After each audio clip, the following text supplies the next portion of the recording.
Hi guys, and welcome back to the second half of this video. So I'll have a link to the first half right next to me and in the description like usual, but we can go ahead and get started on this one. So as I explained in the first video, this is a focus on when I do my lighting and the editing and any final little touches that I do on my pieces. That way I can slow it down and talk a little bit more about that process, because usually in my videos it goes by really fast because it's actually a pretty small portion of the video, but it's a really important part too. And it's definitely my absolute favorite part. I love when I get done with an illustration and I get to add those final little touches that just really finish up the piece for me. So at this point in this piece, I have gotten everything done up to the shadows. So now it's time for me to go in and add the extra little highlight to it.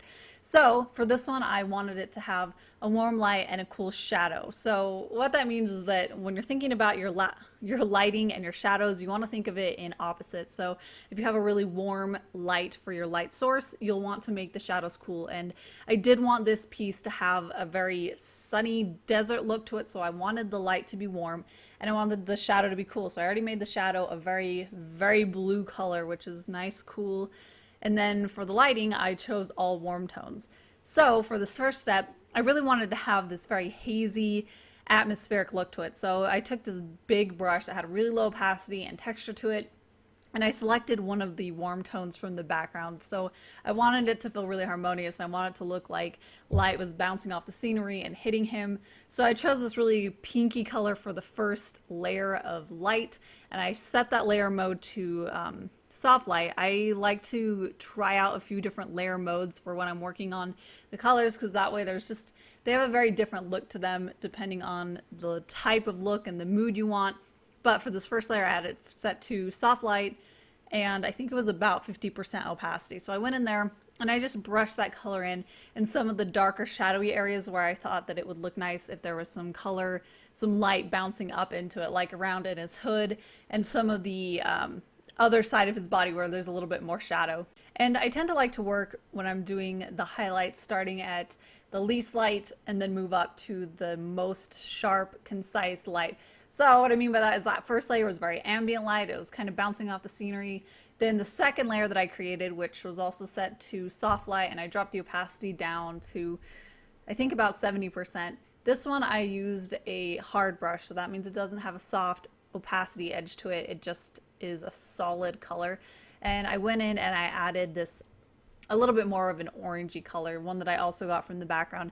And that was a lot more of a rim lighting to it, and that just shows where the light is hitting a lot more directly rather than it being ambient bouncing light on it. It was the sun coming straight down and hitting it. And then the next layer that I created on top of that, I actually set that to normal mode, and that's where I went in with the light, and that's where I wanted the absolute sharpest highlight. So that's why I put it in his eye and around on areas that I want it to look very metallic, and that really helps push that highlight to it. And I love adding that final step where it's really opaque. And this one I put on top of the line art because I wanted to be able to cover up some of the line art, especially in his eye, and also on top of the metal because I wanted it to look like the light was flaring off of it because it was so bright. And at this point I started working on some of the face tattoos that I wanted to put on him. And a lot of times I'll leave details like this until the very end because I like to kind of feel out how I want the piece to look. So this one I had a pretty good idea of how I wanted to look, but I tried out a few different things to make sure, and finally I settled on this design, which I really like.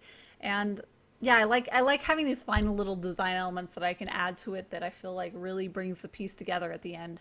And this next step is actually something that is kind of meant to unify the colors for the piece. So what I like to do in this step, and I do it a lot for my other pieces, is I'll go in with a really large soft brush that has a little bit of texture to it, and I'll take some of the colors that I want the overall piece to have. So for this one, I wanted that gradation where it starts off as a really warm pinky tone and then it goes into orange and yellow and then finally this really warm green in the sky.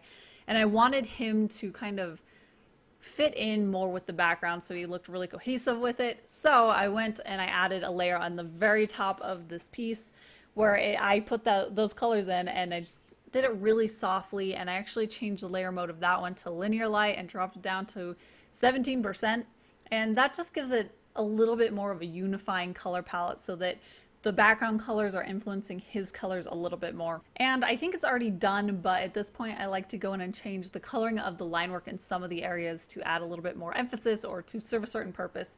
So on this one, I went into the interior wrinkle lines on his scarf because there was a lot of them and I love them, but there's a little bit too much contrast there that was taking away from his face. So I knocked those down to the local color of the scarves, and that just helped redirect the attention back to where there's more contrast, like his eyes and his face, and that's where I wanted the attention to be.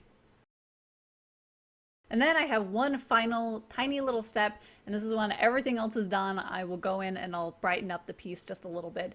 I tend to work a little bit dark on pretty much all of my pieces, and my Cintiq is a little bit brighter than my display, so I just like to do that so that it matches a little bit more with what I was looking at when I was creating it. And that's pretty much it. That's how I like to finish up my pieces. So yeah, please let me know if you have any questions about that. And thank you so much for watching. This piece will be up on my shop as of this video, so if you were interested in that, it's there. I'll have a link right below me if you want to check that out. Anyways, thank you again for watching, and I'll see you at my next video. Bye!